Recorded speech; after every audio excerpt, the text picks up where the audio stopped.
Too often we allow the tyranny of the urgent to determine how our days go, and as a result, end up settling for a mediocre life. But what if I told you that you could begin to live a better story? That's what we're going to talk about today with Greg Daley from Parable, as he helps us uncover a spirit of adventure that we can apply in our everyday life and ministry.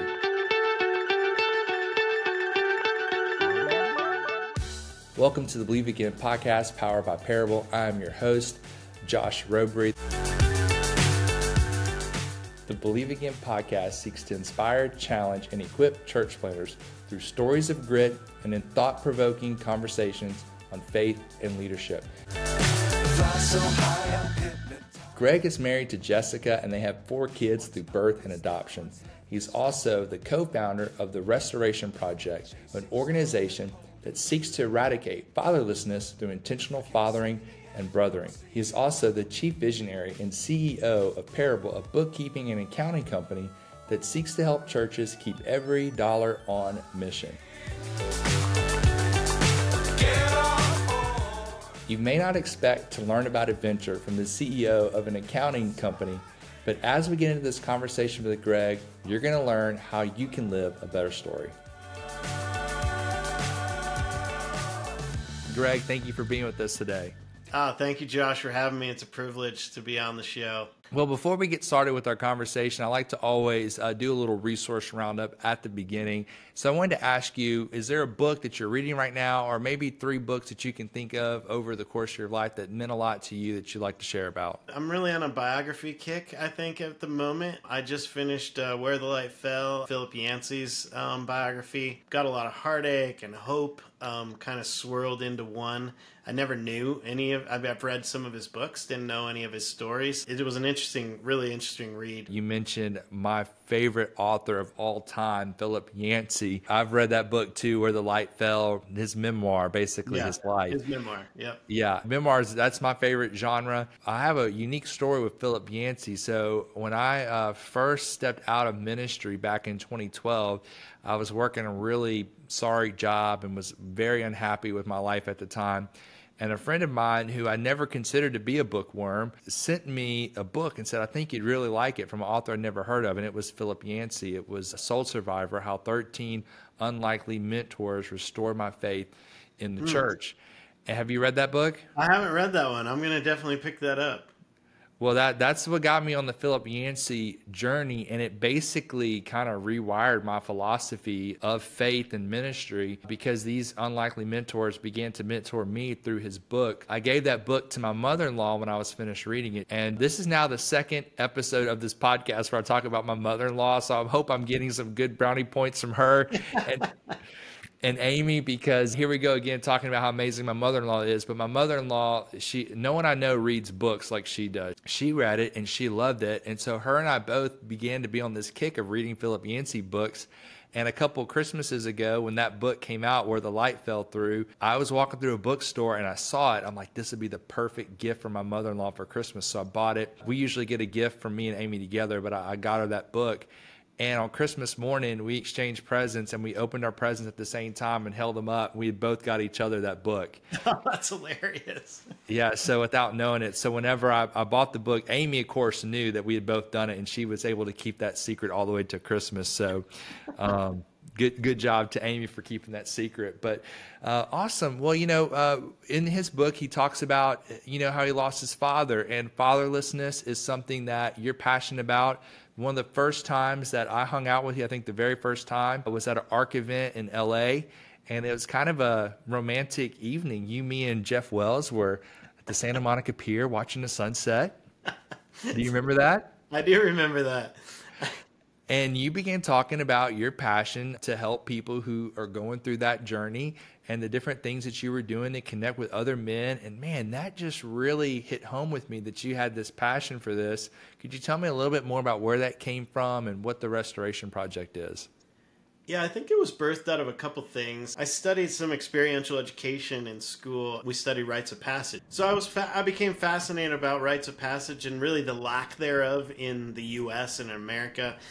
We don't have it, but most every other culture has a way to bring young boys into masculinity or young women into femininity, and we don't really have it. Fast forward a few years, and I had a son. All of a sudden, I became very passionate about fatherhood, and also very interested in how I would bring him from boyhood to manhood. I had a co-founder, Chris Bruno, a guy in the church when I was a pastor. We met up and we started doing some men's ministry things and really seeing the connection of like intentionality creates good fatherhood, but then like staying intentional is not easy, especially in the busy world that we live in. And so having brothers in your life that are going to hold you accountable to the things that you want to actually do, which I call your glory, like the glory that you are as a human, as a man, and calling that out rather than like keeping you accountable from your depravity. And so that became kind of a theme of like, what if we could do men's ministry a little different? What if we could do fatherhood a little different? And that birthed Restoration Project. It birthed out of our friendship, still going today, helping hundreds of fathers and brothers across the country. Well, I love that there's this brotherhood dynamic to it because, in your mission, it says that you want to eradicate fatherlessness through intentional fathering and brothering. And I wasn't expecting that brothering part, but now I understand a little bit more about why that's important and how that became part of your vision. So where can people go to find out more information about the Restoration Project? Is it something that people can tag into? Yeah, they can go to restorationproject.net. We've got expeditions that happen now almost all year round. Some are focused just on men. Chris just wrote a book called Sage, and it's about kind of the journey from like 40 years old and your second part of your life and moving into that second part, or the second half of your life. We've got expeditions focused around that, and then some that are father-son, father-daughter. I've taken each of my kids through it. My son, Jude, who's our oldest and biological son, he was on the first base camp ever that we did, and then he was on the first backcountry trip that we did, and so I've gotten to experience it with all of my kids. It's an amazing experience. And every one of those expeditions has ended with blessing. We believe you can't engage somebody really until you know their story. When I'm hanging out with you, then I hear a little bit about your story. I can then bless you and call you into what your glory is. And so you do that with your sons and daughters as well. It's an amazing time where you see 8 to 16-year-olds and fathers weeping. It's kind of the Malachi passage of fathers turning their hearts toward their kids. Well, that is so powerful. I'm just thinking about my own daughters and how they could benefit for something like that and how I could benefit as a father. I think it's really amazing that you guys have had this idea and you stuck with it and it's still going today. That is simply amazing. I think we've been going for 12 years, so it's grown quite a bit over the course of time. With that, I've seen you just take that passion and apply that same level of intentionality with your relationship with pastors. I remember you coming through Birmingham one time on an adventure. And so it looks like this adventure thing, you take it very seriously, because didn't you take your family on like a road trip for a year and you came through Birmingham, some different areas? What did you learn from that experience? We adopted 3 kids, so we went from 1 to 4 overnight, which I wouldn't recommend to anyone out there, but it was our story. When we adopted the kids, they were 8, 7, and 4, and so we really kind of felt like behind the 8 ball already, right? Like our biological son, who was 9 at the time, we had 9 years with him, and we are just starting out life with this 8-year-old and a 7-year-old and a 4-year-old. So we felt like we were behind the 8 ball, and really were like, what could we do to redeem some of that time? We started dreaming up an RV trip, like what if we pulled them out of school, did some road schooling, which is a thing I didn't know about beforehand, but with technology and all that, you can kind of stay up with their school while you're on the road. And we did it for 7 months. It was earlier on in the business. We had about 40 church partners around the country, and so we were like, hey, what if we could actually worship with every one of our partners? And we didn't get to worship with every one of them, but we got close. Like 32 churches, we got to worship on a Sunday morning. And then those that we weren't able to meet on Sunday, we got to take their family out to lunch or something like that. And we did that all the way around the country. One of our stops was Birmingham. We pulled the RV right into Church of the Highlands, and the ARC offices pulled in, and you guys treated us to lunch there, which was amazing. My kids loved it. They got to meet so many people, really get a love for God, but also a passion for the outdoors. We did a lot of hiking, and school became more about going to like the best museums in the country, right? Like we went to the World War II Museum and all the museums in DC and some of the stuff in New York. And rather than like reading about a beautiful piece of art, we went and saw it. It was really an amazing experience. Couldn't trade it. Probably wouldn't do it again. Climbing into a tiny box with 6 people for 7 months is a long journey. Thankfully, my wife and I did some counseling prior to going into the RV, just so that we didn't kill each other or anyone else. But it was an amazing experience. You know, that is truly amazing, and I wonder how many other accounting businesses out there are looking to go and worship at all of the churches that they service. I mean, that is just amazing that you guys thought to do that. I do remember you came through. We ate at one of my favorite restaurants, Martin's Barbecue, here in Birmingham. It's right there by our house. You know, Greg, I think what I'm learning as we're having this conversation, I don't know why it didn't dawn on me before, but you are someone that has found a way to turn everything that you're doing into some kind of adventure. Would you say that's true? I would definitely say that's true. I don't know if that's just a unique part of my personality or it's the combination of my wife and I together, just really trying to align all the things in our life and bringing them to one place. We've even built it into our culture, our company culture. Our account advisors are all virtual across the country, so our 38 team members are virtual and they're in different spots.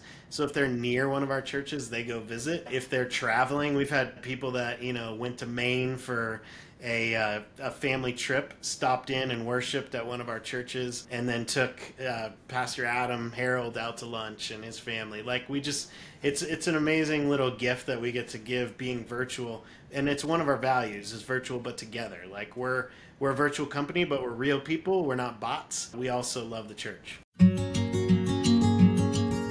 I'm so happy to have Live Design Group as a sponsor for the Believe Again podcast.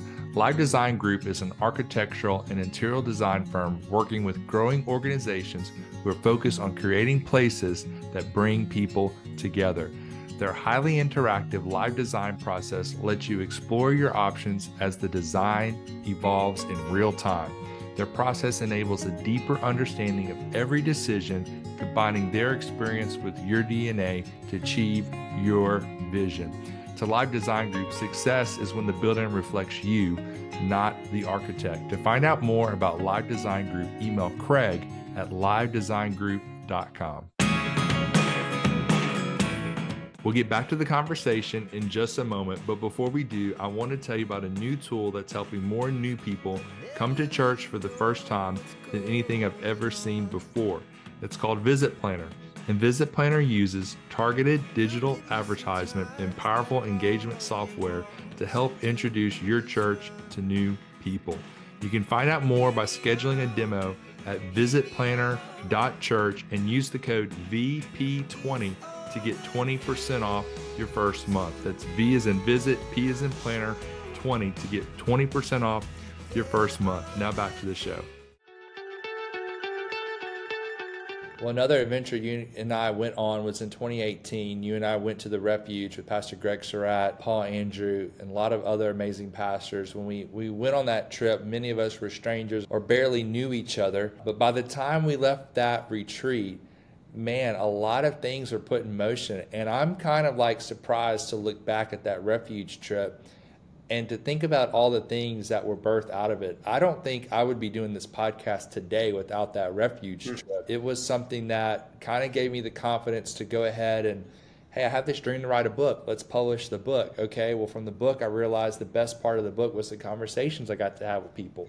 Well, how can I continue that? Well, I need to do a podcast. But that's only the tip of the iceberg. There's so many other amazing things that came out of that retreat. And one of them was I noticed you began to really sponsor and help other pastors experience that same thing.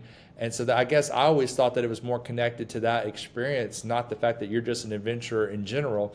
But just to rewind a little bit, can you talk a little bit about that experience on the refuge trip? Maybe, how it, shaped you moving forward, and maybe some of the special things that also came out of that retreat. Even if I rewind a little bit to my wife and I were church planners. That's how we started. We got married in 2000, and by 2003, we were driving across country and planting a church. That then moved into me becoming an executive pastor, spinning a lot of plates, carrying a lot of weight, doing a lot of things, not all of them effective. And really, I found myself working pretty much 7 days a week, 0 Sabbath. All pastors know Sunday's not a Sabbath, it's a work day. And if you don't intentionally build that in, no one's going to give it to you. About 6 years in, I had my own little kind of mini breakdown. And I remember we went on this little trip up to a couple hours from our house. I went in a bookstore, just was looking at the books, and I saw one on Sabbath, and I picked it up and I sat down, and 3 hours later I looked up and I was like, I had read the book cover to cover and realized I'd been pretty much breaking the Sabbath, and it was destroying my life. And so I went on a journey there, and really when I left pastoring, or got reassigned is what I say now, because I feel like I'm a pastor still, just not of a typical church. I get to help pastors. But in that space, when I left the church, I thought, man, if I could help other pastors avoid that space, that's where I want to be. I got invited to Refuge. I think Pastor Greg invited me, and ARC invited me to help sponsor a couple guys on the trip. And I thought, hey, this might be a great little business opportunity to, get around pastors. Ended up being life-changing for many of the people on that trip. I don't know if it was just a special group, or does lightning always strike? I have been on a lot of... That was different. It really was. It did. It kind of sparked a movement, really. And a lot of those guys that were on that trip are actually pouring into other pastors now. One of those, you already mentioned, Paul Andrew. I sat out by the fire, didn't know who he was, and we just had a normal conversation. A little while later, I was talking to somebody else and realized, yeah, Paul Andrews, he's an amazing dude, amazing leader, has done some really cool stuff. But I didn't know that. We were just two men talking by the fire about life till 2 a.m. And so we became friends after that, and I helped sponsor one of his trips later, a year later, and then we just started doing it, a couple trips a year together, and really became deep friends. And when he launched Barnabas, taking care of pastors, it was a natural, kind of like this is, a natural way for us to help. Barnabas was another natural. I became part of the board and helped that get launched. And so I just took a group of pastors to Alaska a couple of weeks ago. And it's one of those things that when you get to see the light in their eyes come back, and the weight come off their shoulders, it's a gift to me. I just love to come alongside and help bear a little bit of that burden. I like to think that I'm a small spark of the Barnabas network, because I was with Paul when he shot his first animal. He had never held a gun before, and we were going around, and I don't want to hurt anybody's feelings on this podcast, but there was basically these vermin. Rodents. Yes, there's these rodents that were causing the cattle to break their legs by digging holes, and so they sent us on a mission to clear out the land. I was with Paul, and he had this gun, and he shot this rodent, okay? And man, it was an amazing moment when he hit that thing, because we were all trying to hit him. Not all of us could hit him. And he hit it, and I actually had my camera with me, and I have a photo of the moment that happened. And so whenever he was putting together Barnabas, and I got a chance to talk with him right as it was coming together, and he asked me to send him those pictures, and so I did. Yeah, it was a special group, and I think what I learned on that trip was that sometimes you got to trick them, and so no one really knew why we were there. I don't think you fully knew why you were there. I didn't know what to expect, and we were just having fun, and then all of a sudden, we're eating like ribeye steaks, and just like, dude, people are bearing their souls and lives are getting changed. And you're getting to still be a part of that with Barnabas. Is there anything else you're doing to help pastors in this way? We work with Barnabas. We work with Church Creek, Greg Surratt and the movement with Church Creek, and really helping pastors there. We help pastors get some counseling because, sometimes a week away with other pastors isn't enough. There's some deeper work that needs to get done. So we connect pastors to counseling and also help resource them. The sky's the limit. I mean, as far as like the need, I think the need is great.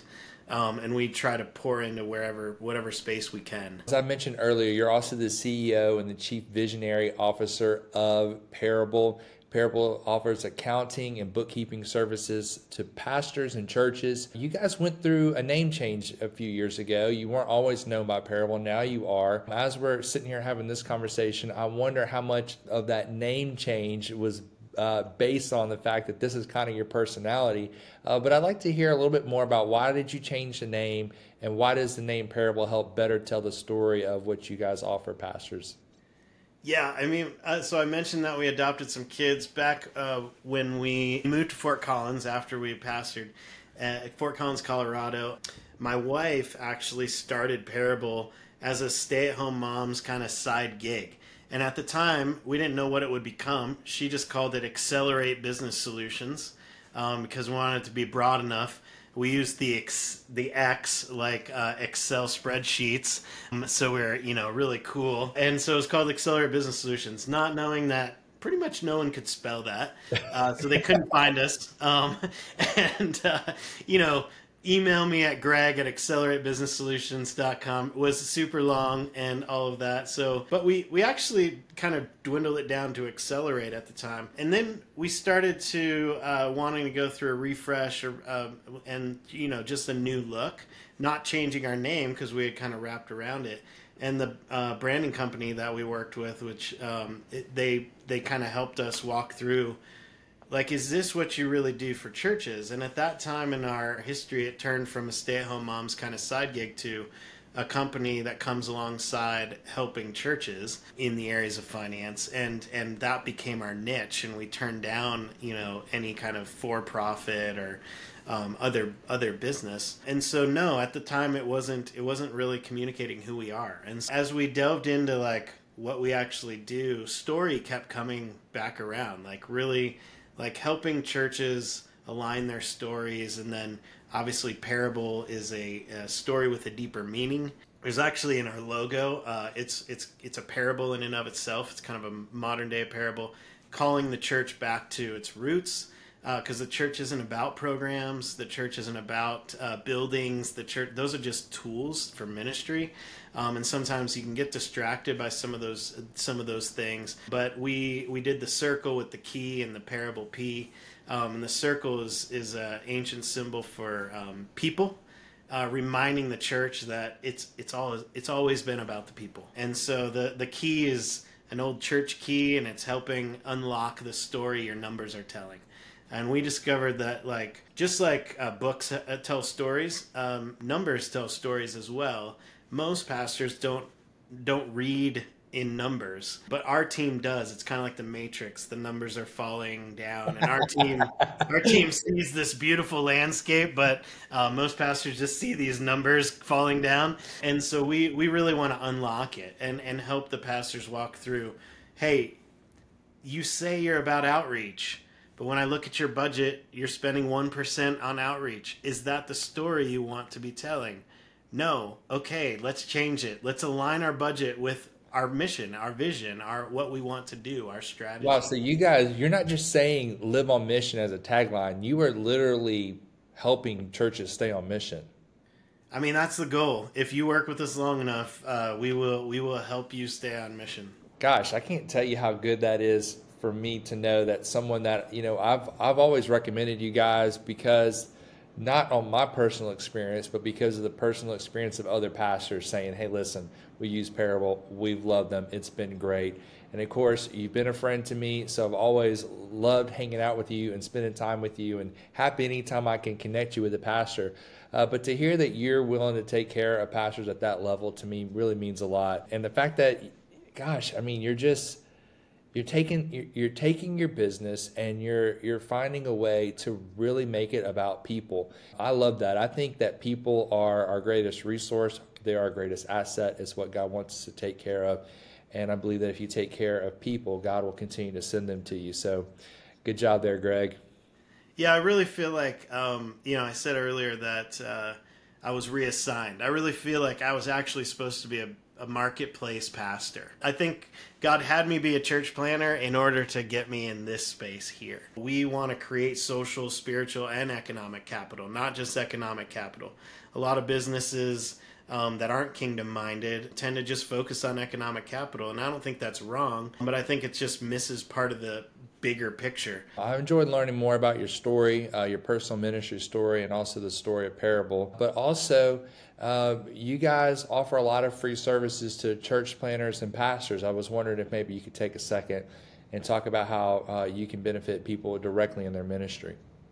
Yeah, we help churches of all sizes and shapes and ages, churches that are way more established all the way down to church plants. But I think at the church plant level, it's just a unique space, right? You usually have a young couple that's going out on their own because they feel called by God to do something in a specific city and minister in that way. And at the beginning, you have a limited budget, right? And we know you have a limited budget. So our way of investing back into church planters is we charge a small setup fee at the beginning and then no monthly fee up till launch. So you basically get free accounting for up to 9 months in advance of your launch, which means it makes it kind of a no-brainer that you can start off with fresh books. We used to get church plants about a year in. Their books were a mess because, at the beginning they started out fine. They got QuickBooks and were like, we're going to do this and we're going to bootstrap it. And then church gets in the way. Ministry gets fast and furious, and reconciling the books, kind of takes a lower priority. And before you know it, you're like 4 months behind. And then you're like, oh no. And the end of the year is coming and you got 1099s to get out. And before you know it, you're way behind. And then you come with a mess that we have to clean up and charge you more. And so we just decided, hey, why don't we preempt that? Help them, give them a no-brainer, a way to start fresh, and it's our way of giving back to the kingdom as well. And you also let me know that people can go on your website and get free resources for their churches. How can they find that information?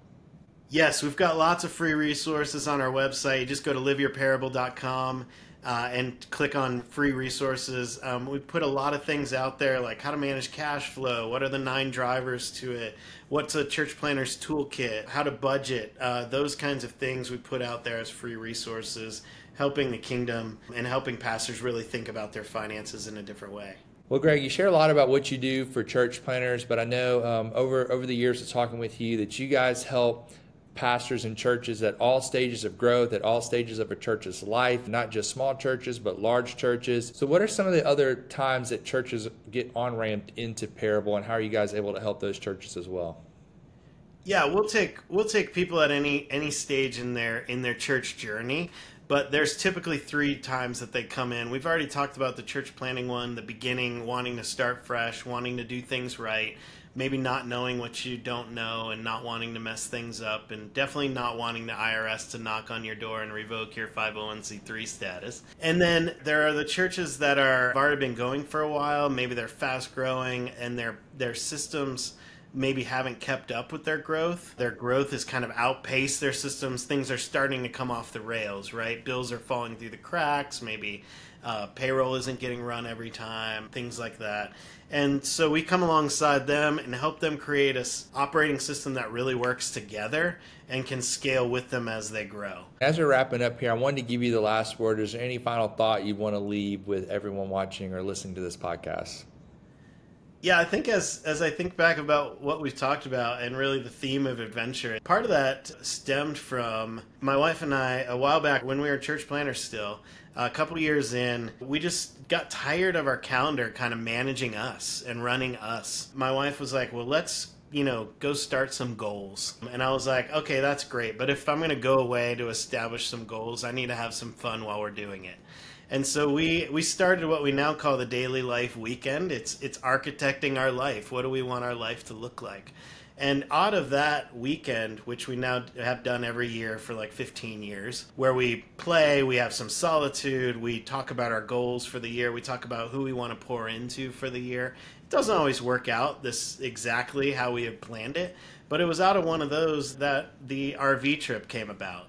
if it wasn't for, I think, getting together with each other and thinking about what we want to do in the future, I don't think we would have ever made that RV trip happen, that adventure happen. And so I think it starts with a plan, and that's what I want to leave people with. It's just like, what are those things God's calling you to that seem way bigger than you could imagine? Because it took us 3 years to do that RV trip. And when we actually said it, it sounded like the most outlandish goal possible.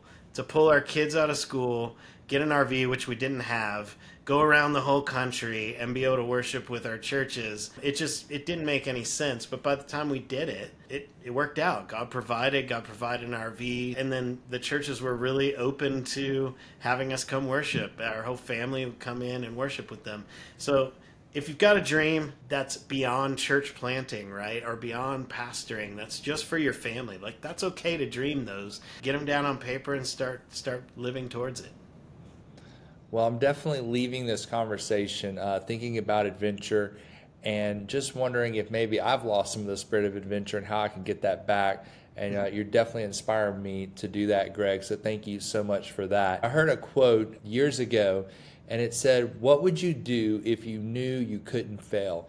And it's a question that's really haunted me all these years, because at different times in my life, I think I've settled for what I thought I could achieve in my own strength. And I think what you have told us today is to dream a little bigger, is to wonder if God is involved and anything was possible, what would we do, and to reach for and to strive for that. And I think all of us in ministry, whether you're in ministry or not, whether you're in church planting or pastoring or not, we need to take that approach.